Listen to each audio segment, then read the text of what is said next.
Os mandamentos contidos nesta porção, Shoftim, salvaram a vida de uma pessoa. Na verdade, de uma mulher.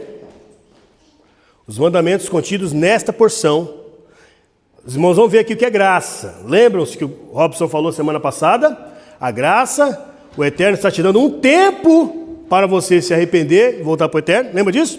Vamos lá, abre em Deuteronômio capítulo 17, versículo 7. Diz assim: as mãos das testemunhas serão primeiro contra ele, para matá-lo, e depois as mãos de todo o povo, e assim tirarás o mal do meio de ti.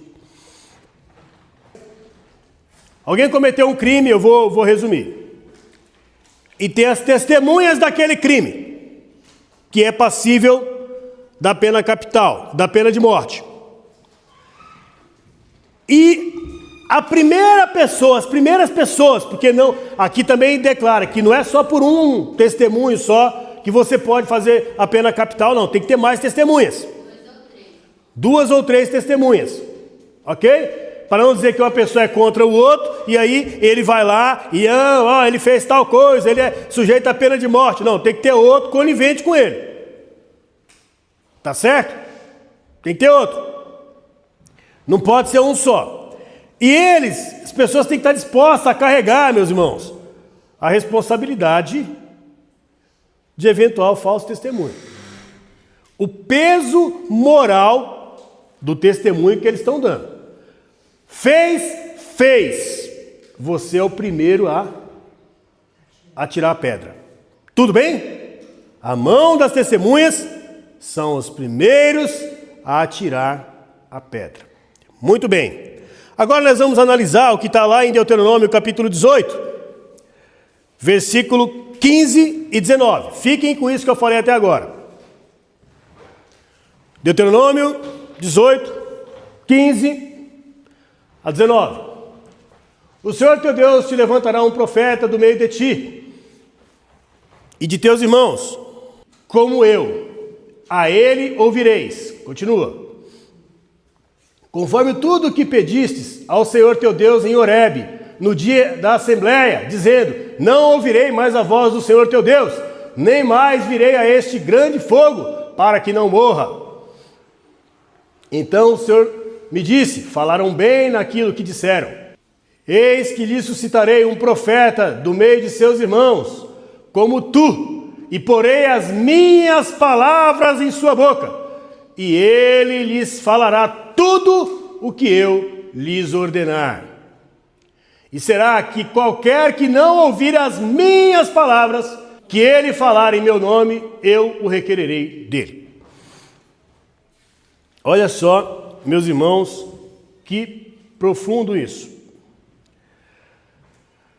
Aí nós vemos Yeshua dizendo o seguinte, lá em João capítulo 14, versículo 10. Pode abrir. João 14, 10.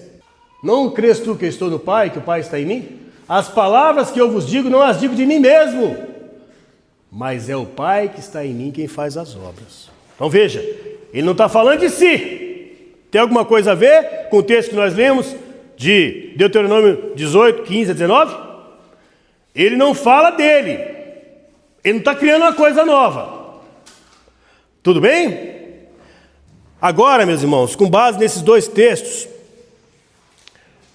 vamos ver a graça contida na lei. Ok? João 8, 3 a 11.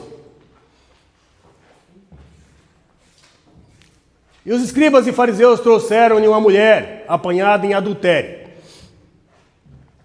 E pondo-a no meio, disseram-lhe: mestre, esta mulher foi apanhada no próprio ato de adultério, flagrante.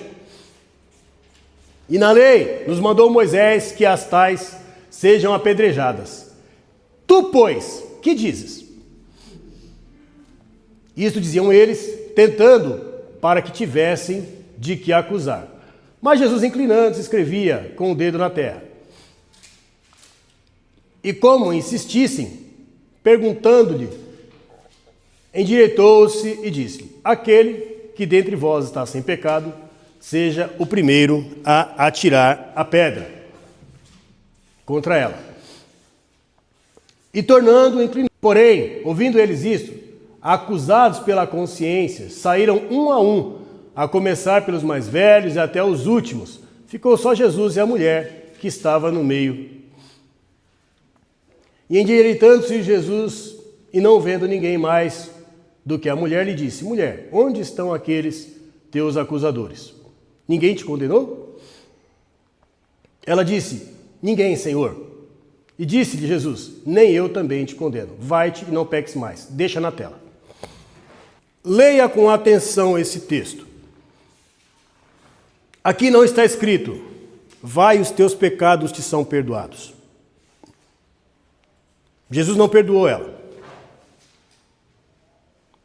nesse momento. Ele não condenou ela à morte. Porque quem praticar tais atos seria morto. Mas tem um problema aí. Nesse ato aqui, Yeshua, como juiz, que ele era juiz, ele foi levado ali para julgar, ele nem podia condená-la, não tinha acusador. Falou: os teus acusadores não estão aqui? Não, então também não te condeno. Mas ele fala para ela uma palavra que ecoa pelo tempo até os nossos dias: vai e não peques mais. Se essa mulher ouviu essa palavra, se arrependeu, eu acredito que ele perdoou depois. Mas naquele momento o medo dela era só de não pagar com a vida. E como é que você pode dizer que Yeshua não perdoou ela naquele momento? Basta você ver outros textos, onde ele cura a pessoa e fala: vai, os teus pecados que são perdoados. Ele não falou isso para ela. Mas ele usou a lei para salvar ela da morte. E aqueles homens poderiam ter atirado a pedra? Pela lei não. Nós vamos ver isso agora. Mas Yeshua mandou atirar. Tivesse um camarada meio descabeçado ali atirado a pedra, ela teria morrido. Obviamente que as pessoas carregariam o peso disso hoje. Eu falei lá, 2 ou 3 testemunhas, porque eles vão carregar o peso disso. Mas veja que eles fizeram uma análise de consciência. Por quê? Nós vamos ver isso agora. Por que eles fizeram uma análise de consciência? Olha só, meus irmãos.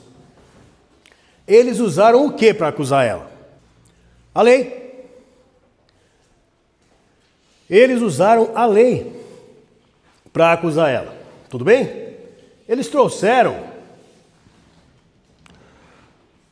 a mulher e acusaram ela de flagrante de adultério. Vamos abrir lá em Levítico capítulo 20, versículo 10. É aqui que está previsto, Levítico 20, 10, que a mulher que praticar adultério, ela precisa ser apedrejada. Olha lá. Também o homem que adulterar com a mulher de outro, havendo adulterado com a mulher do seu próximo, certamente morrerá o adúltero e a adúltera, o homem e a mulher. Não era só a mulher. Não era só a mulher. Então o que é que já estava claro ali? O que tinha na mente deles? Eles fizeram uma análise de consciência, não fizeram? Não fizeram análise de consciência? Eles começaram a ver: opa, nós temos parcialidade, porque trouxemos somente a mulher. Sabe qual é outro ponto importante aqui? Da gente entender? Uma meia verdade. É uma verdade? É uma mentira completa, ok? Ela tem uma intenção, ela induz a algo ali. Então, aquela acusação parcial deles é uma acusação falsa.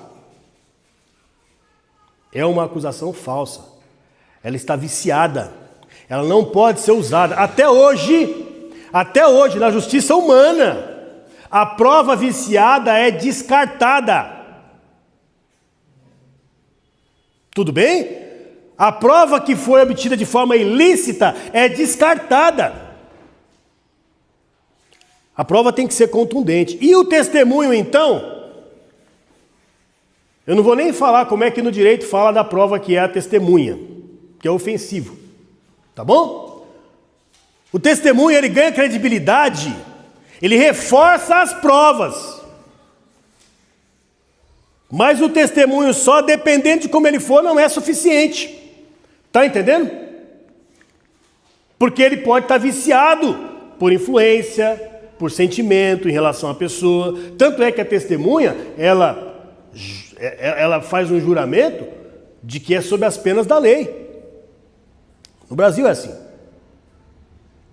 Ela comete o crime de falso testemunho. Tudo bem? Muito bem. Agora, meus irmãos, eu quero que nós meditemos lá em Deuteronômio capítulo 19, versículo 18 e 19. Olha porque que eles analisaram a consciência deles. Os juízes inquirirão bem, e eis que, sendo a testemunha falsa, que testificou falsamente contra seu irmão, far-lhe-eis como cuidou fazer com seu irmão, e assim tirarás do meio de ti o mal. Ou seja, isso deveria acontecer no Brasil também. Aliás, não só no Brasil. Testemunho falso, ele está acusando de quê? Está acusando de roubo. Qual é a pena do roubo? É X tempo. Então, ok, esse tempo quem testemunhou falso vai ficar preso.